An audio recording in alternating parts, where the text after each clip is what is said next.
The alien academy of Zorth 7 was a marvel of interstellar collaboration, its sprawling campuses home to the brightest young minds from dozens of species.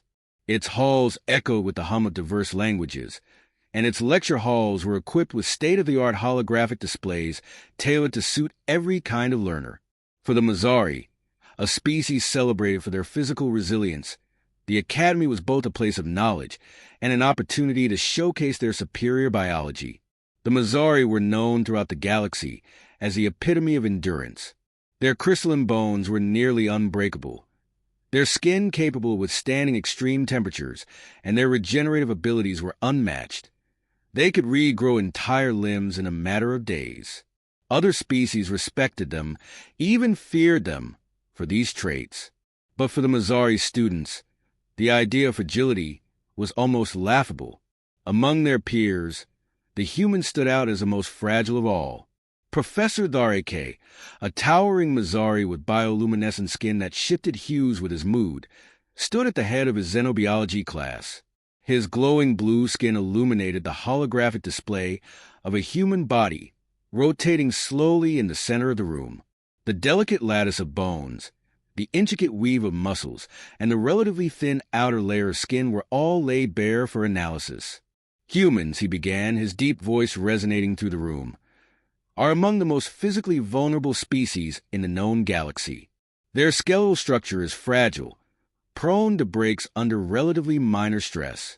Their skin lacks natural armor, offering little protection against environmental hazards. And their regenerative capabilities, he paused for dramatic effect, his skin shifting to a faint orange, a Mazari sign of incredulity, practically non-existent. The room erupted in murmurs, students exchanging amused glances. Tval, a young Mazari with iridescent scales that reflected the overhead lights, raised his hand. "Professor," he said, his tone laced with skepticism, "are you saying they cannot regrow even a simple extremity? Not even a fingertip?" "Correct," Tharke replied, his tone neutral but his skin flickering faintly in amusement. "A severed human limb is lost forever, barring surgical intervention and artificial replacements. Even a minor injury can take weeks to heal." Laughter rippled through the class. The idea of a species so dependent on external aid for survival seemed absurd to the Mazari. After all, a Mazari with a severed arm could grow it back in less than 10 days, the process accelerated by their crystalline biology. "What about pain tolerance?" asked Irina, a Glaran student who had joined the class on an interspecies exchange program. Her large, insectoid eyes blinked in unison as she spoke, her iridescent wings shimmering in the light. Surely they must compensate for their fragility with a heightened ability to endure pain. Thareke tilted his head, his glowing skin turning a contemplative shade of green. "Their pain tolerance is moderate, certainly not exceptional. However," he added, his tone shifting, "humans do possess one trait that is unique and difficult to quantify." The room quieted, the students leaning forward in anticipation. "They have an extraordinary psychological resilience. While their bodies are fragile, their capacity for persistence, for pushing through adversity, is unparalleled among the species we've studied. They survive not because of their physical traits, but in spite of them." This claim sparked a flurry of debate among the students. Tval leaned over to Irina, whispering, "Psychological resilience? That's just a fancy way of saying they're stubborn." Thareke allowed the chatter to continue for a moment before raising a hand, the glow of his skin intensifying to command attention. "Words alone cannot convey the extent of this phenomenon. Therefore, I have arranged an observational exercise. You will accompany a team of humans on an exploratory mission. This will allow you to witness their capabilities firsthand." The announcement sparked a mixture of excitement and skepticism. The idea of observing humans in action was intriguing, but few students believed they would see anything impressive. Over the next few days, the students immersed themselves in preparation for the mission. They studied human physiology and history, reading accounts of survival stories that seemed almost mythical to the Mazari. Tales of humans enduring harsh deserts, scaling impossible mountains, or surviving the vacuum of space without advanced regenerative technology, seemed more like fiction than fact. Tvel spent hours in the Academy library, scrolling through holographic records. Their technology does most of the work, he argued to Irina. Exosuits, environmental controls, medical tools. Without those, they'd crumble under the simplest of challenges. Maybe, Irina replied, her compound eyes reflecting the shimmering light of her tablet. But technology can't explain everything. Some of these accounts, they're different. We'll see soon enough. When the day of departure arrived, the Mazzari students found themselves boarding a human vessel docked at the Academy's interstellar port. The ship, named Resolute, was sleek and utilitarian, lacking the ornate designs and biotechnological enhancements of Mazzari crafts. To the students, it looked fragile, much like its creators. At the airlock, they were greeted by Captain Elena Moore, a tall human woman with short-cropped hair and a confident smile. Beside her stood engineer Jacob Reyes and medic Sarah Patel, both equally welcoming. Their demeanor was calm, professional, and strangely warm. "Welcome aboard the Resolute," Moore said, extending a hand to the nearest student. Her grip was firm, her tone steady. "We're honored to have you join us on this mission." Tval, standing at the back of the group, whispered to Irina, "They don't look like much. Small, fragile. Are we sure they're up for this?" Irina said nothing, her wings fluttering slightly in contemplation. As the ship departed Zorth 7, the students observed the humans' efficiency. They worked seamlessly, their movements purposeful and their communication clear. Captain Moore briefed them on the mission objectives: a routine mineral collection on Corvus, a moon known for its treacherous terrain and toxic atmosphere. The Mazzari students remained skeptical. To them, everything about the humans, their ship, their physiology, even their calm demeanor, seemed insufficient for the task at hand. But as the ship neared its destination, an undercurrent of curiosity began to creep into their thoughts. Could these fragile beings truly endure the challenges that awaited them? By the time the Resolute landed on Corvus, the students were eager to find out. The Resolute touched down on Corvus with a muffled thud, the landing pad settling into the rocky surface. Through the reinforced viewport, the Mazzari students caught their first glimpse of the moon. The terrain was as unforgiving as their professors had described. Sharp, jagged ridges jutted out like broken teeth, and a perpetual haze of toxic yellow hung over the landscape. Faint flashes of lightning illuminated the distant horizon, hinting at the volatile storms that plagued the area.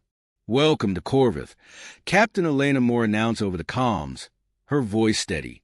"Our primary objective is to collect mineral samples from 3 designated sites. We'll be dealing with unstable terrain and unpredictable weather, so stay alert." The students gathered in the ship's main airlock, watching as the human crew prepared for the mission. Each human donned a reinforced environmental suit, designed to protect against the moon's toxic atmosphere and sharp temperature fluctuations. The suits were bulky but moved fluidly, their joints augmented with microactuators to compensate for human limitations. "Check your seals and comms," Engineer Jacob Reyes said as he double-checked his own suit. His tone was calm, methodical, as if he had done this 1,000 times before. The Mazzari students, outfitted in their own sleek bioadaptive suits, exchanged skeptical glances. To them, the human equipment seemed primitive. Their suits, a product of Mazzari biotech, adjusted seamlessly to their environment, offering both protection and enhanced mobility without the need for such cumbersome designs. "Do you really need all that bulk?" Tval asked, his glowing scales shimmering faintly as he gestured to Jacob's suit. Jacob looked up, a faint smile on his face. "It's not about bulk. It's about reliability. Out here, one small failure can be the difference between life and death." Tval scoffed but said nothing more. As the airlock cycled open, a rush of pressurized air hissed into the chamber, and the team stepped out onto the surface of Corvus.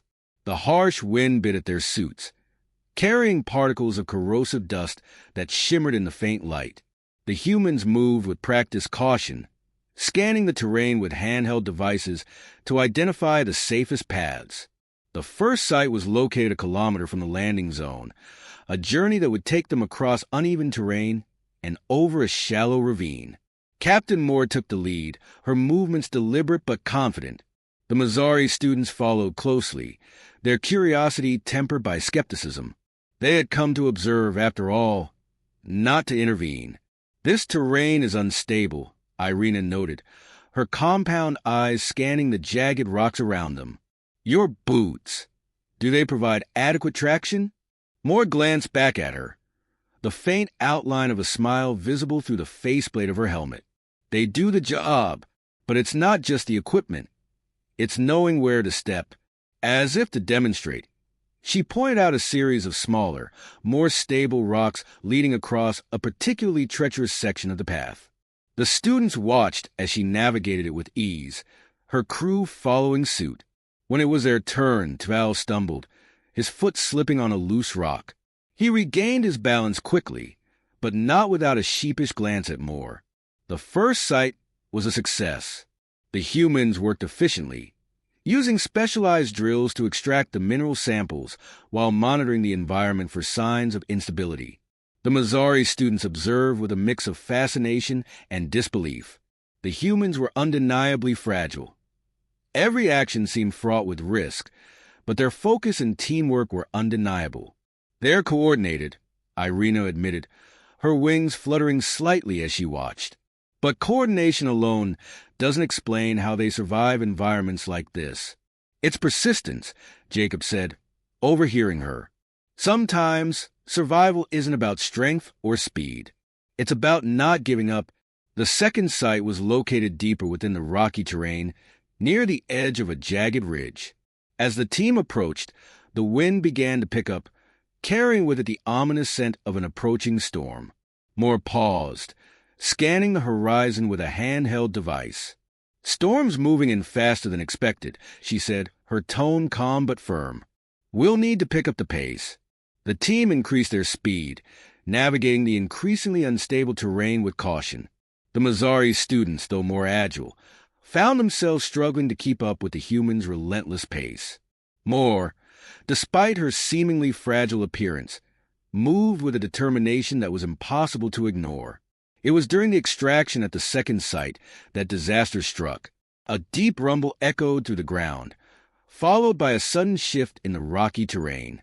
The ridge beneath them began to crumble, sending chunks of rock tumbling down into the ravine below. Tval, who had been standing closest to the edge, stumbled as the ground gave way beneath him.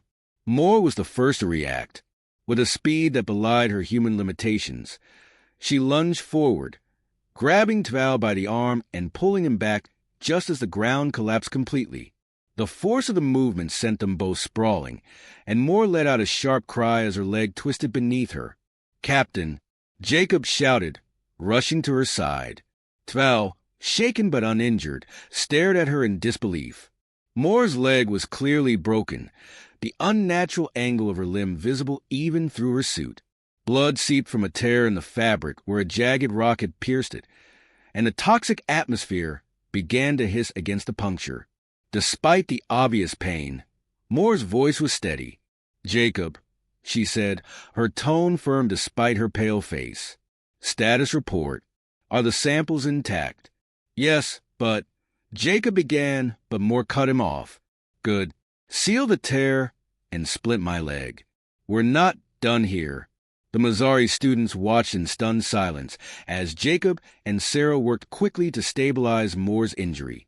To them, such an injury would have been catastrophic. A broken limb, blood loss.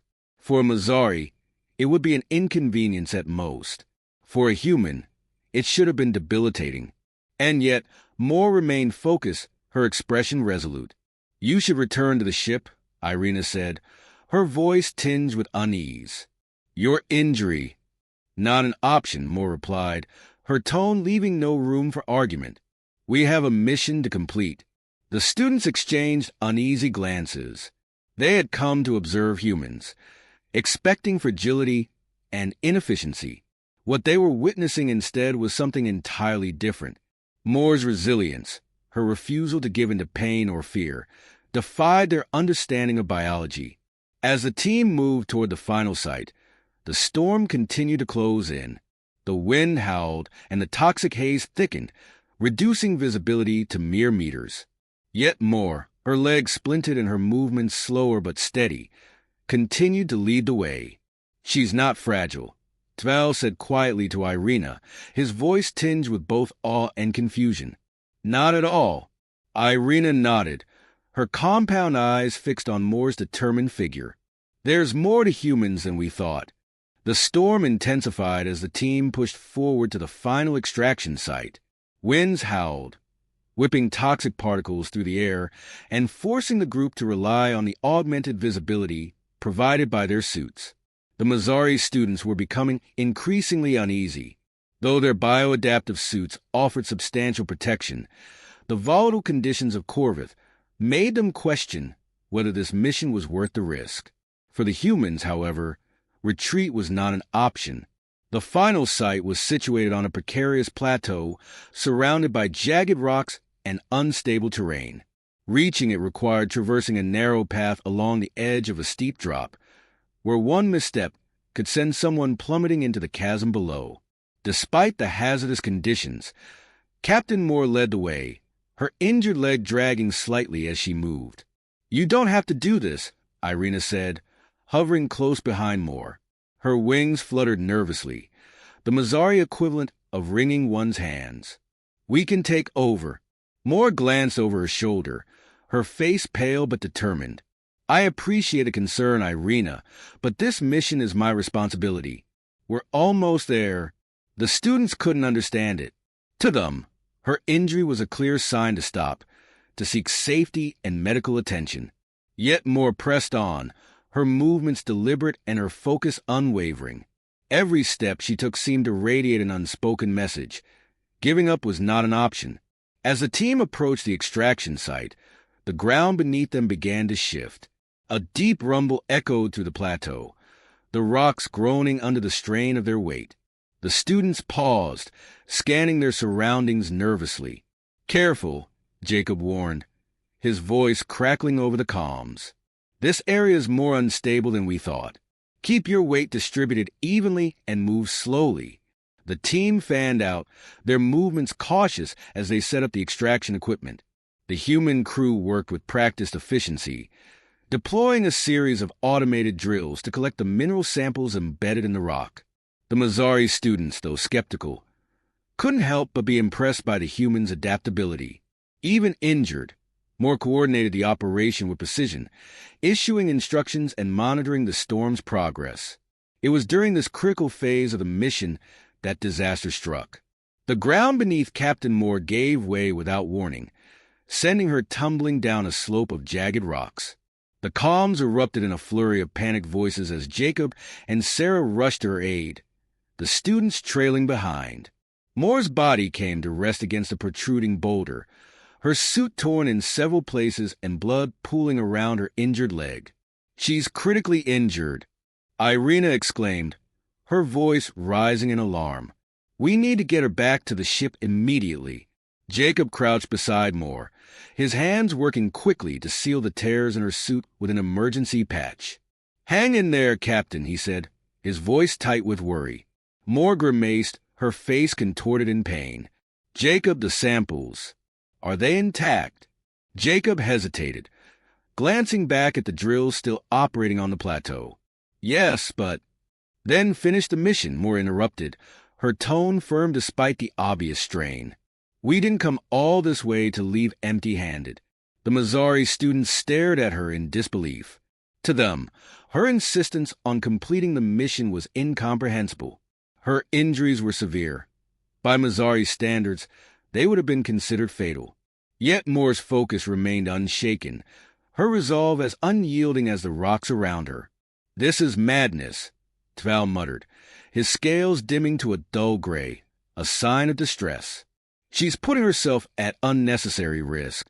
Is she?" Irina replied, her compound eyes fixed on Moore. "Or is this what makes humans different?" Despite their misgivings, the students assisted Jacob and Sarah in stabilizing Moore's condition. They applied a makeshift splint to her leg and administered a pain suppressant from the human's medical kit. Even as they worked, the storm continued to escalate, the howling winds threatening to topple the equipment on the plateau. "We're running out of time," Sarah said, her voice urgent. "The storm's closing in fast." Moore nodded, her breathing shallow but steady. "Then we finish quickly." "Jacob, how much longer do we need?" 10 minutes, Jacob replied. "Maybe less if we push the drills to maximum output." "Do it," Moore ordered. "And make sure the students stay safe." The Mazzari students exchanged uneasy glances. They had come to Corvus expecting to observe human fragility, to confirm their assumptions about the species' limitations. Instead, they were witnessing something entirely different. Moore's resilience, her ability to push through pain and adversity, was unlike anything they had encountered in their own species. As the team worked to secure the samples, Irina found herself drawn to Moore's side. The captain's face was pale, her breathing labored, but her eyes remained sharp and focused. "Why do you keep going?" Irina asked, her voice quiet but insistent. "You're injured. No one would blame you for stopping." Moore managed a faint smile. "Because stopping isn't an option. Out here, we don't always get second chances. If we leave this unfinished, all the risks we took to get here would mean nothing." Irina fell silent, her wings fluttering faintly. For the first time, she began to understand what Professor Tharke had meant when he spoke of human resilience. It wasn't about physical strength or regenerative abilities. It was about an unyielding spirit, a refusal to surrender even in the face of overwhelming odds. When the drills completed their work, the team hurriedly packed the mineral samples and began their retreat. The storm was now in full force, the winds howling like a living thing as they navigated the treacherous path back to the ship.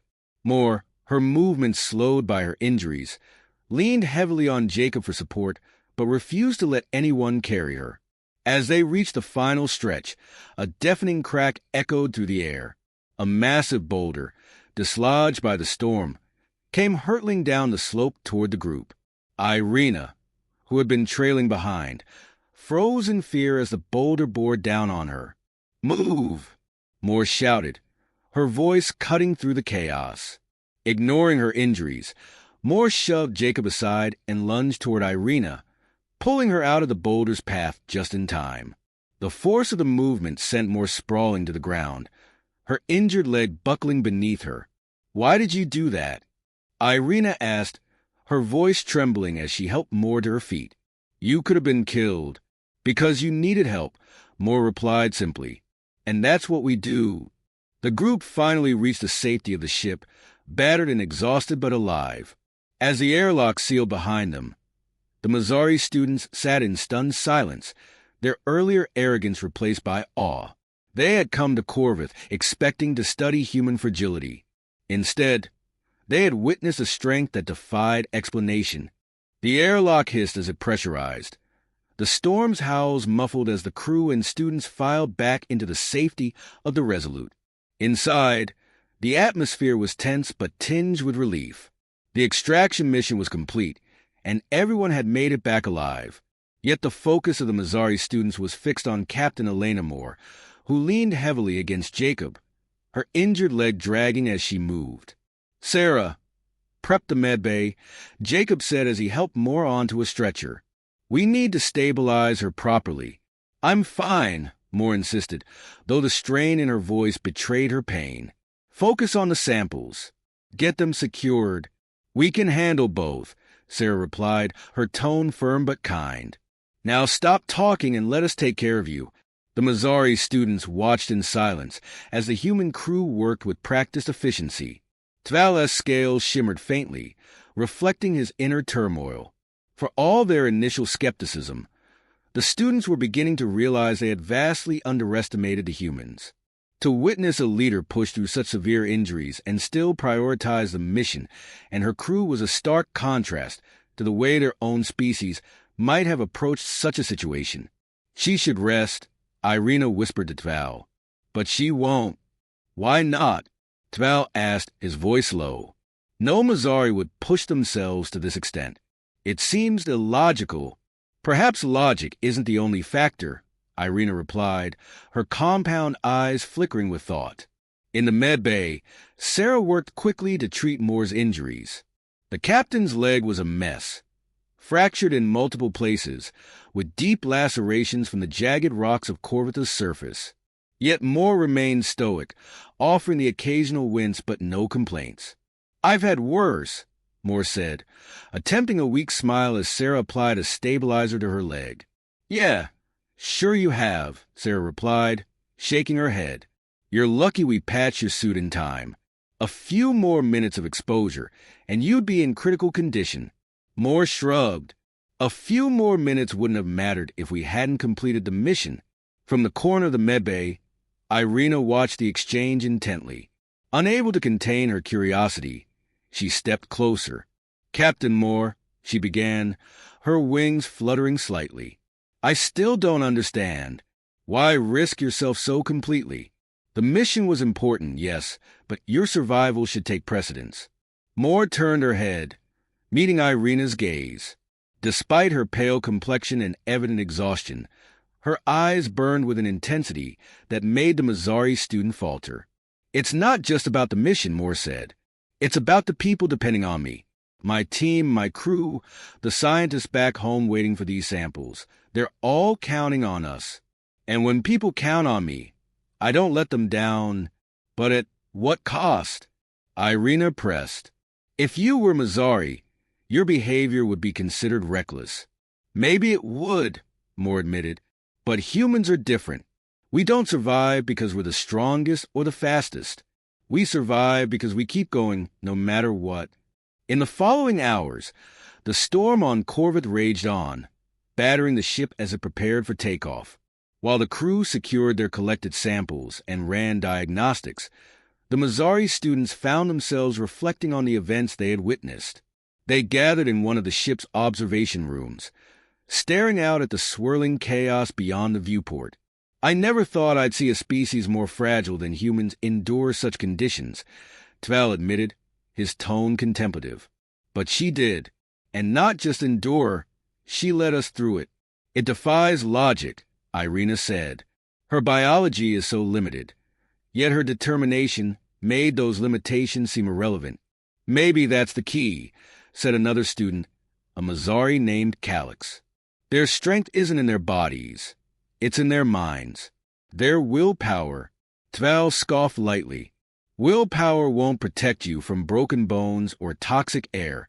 "True," Irina replied, her wings shifting in a gesture of agreement. "But it can make you push through those things, even when survival seems impossible. And that's what makes them unique." The room fell into a thoughtful silence as the students considered her words. For a species that prided itself on physical resilience, the concept of psychological strength as a survival tool was both foreign and humbling. Later, when the storm subsided and the Resolute lifted off, the students were invited to the debriefing session with the human crew. Captain Moore, now confined to a medical chair with her leg in a stabilizer, led the discussion. "First of all, thank you," she began, addressing the Mazzari students. "Your assistance during the mission was invaluable. We couldn't have done it without you." Tval shifted uncomfortably in his seat. "With respect, Captain, it feels as though we were more of an audience than active participants. It was your leadership that carried the mission to success." Moore smiled faintly. "Leadership isn't about doing everything yourself. It's about making sure everyone gets through together. And you played a part in that." Her words struck a chord with the students. They had come to Corvith expecting to witness human frailty and inefficiency, yet they had left with a profound respect for the very traits they had once dismissed as weaknesses. Back at Zorath 7, the students presented their findings to Professor Dareke and the rest of the xenobiology class. Their report was detailed, highlighting the human crew's methods, the challenges they faced, and, most importantly, the resilience they had displayed in the face of adversity. Tval spoke first. "Initially, we believed humans to be fragile, biologically inferior. But our observations on Corvith revealed a different kind of strength." "Captain Moore," despite her injuries, led her team with unwavering determination. She refused to give up, even when the odds were against her. Irina continued, her voice carrying a newfound reverence. Their resilience is not just physical, but psychological. They possess an ability to endure pain, to push through fear and uncertainty, that goes beyond anything we've seen in our own species. It's a strength of spirit, and it's what makes them formidable. The class listened in rapt attention, their earlier amusement at the humans replaced by genuine curiosity and respect. Professor Tharke, who had been observing silently, finally spoke. "It seems you've learned a valuable lesson," he said, his voice thoughtful. "True strength is not always visible. Sometimes it lies in the ability to persevere, to adapt, and to endure. The humans may not have our physical resilience, but they possess a resilience of a different kind, one that we would do well to understand." As the students left the lecture hall, Tval lingered behind, his thoughts still on Captain Moore and her unyielding spirit. He found himself wondering how many other species in the galaxy had dismissed humans as fragile, only to discover their strength too late. For the first time, he felt a sense of humility, and perhaps even admiration, for a species he had once considered inferior. On Earth, far away from Zorath 7, Captain Elena Moore prepared for her next mission. Her leg was healing, the scars from Corvette a reminder of the challenges she had faced. But for Moore, they were also a badge of honor, a testament to the resilience that defined her and her species. As she stood at the edge of the training field, watching the new recruits prepare, she felt a quiet pride. Humans might be fragile, but they were far from weak.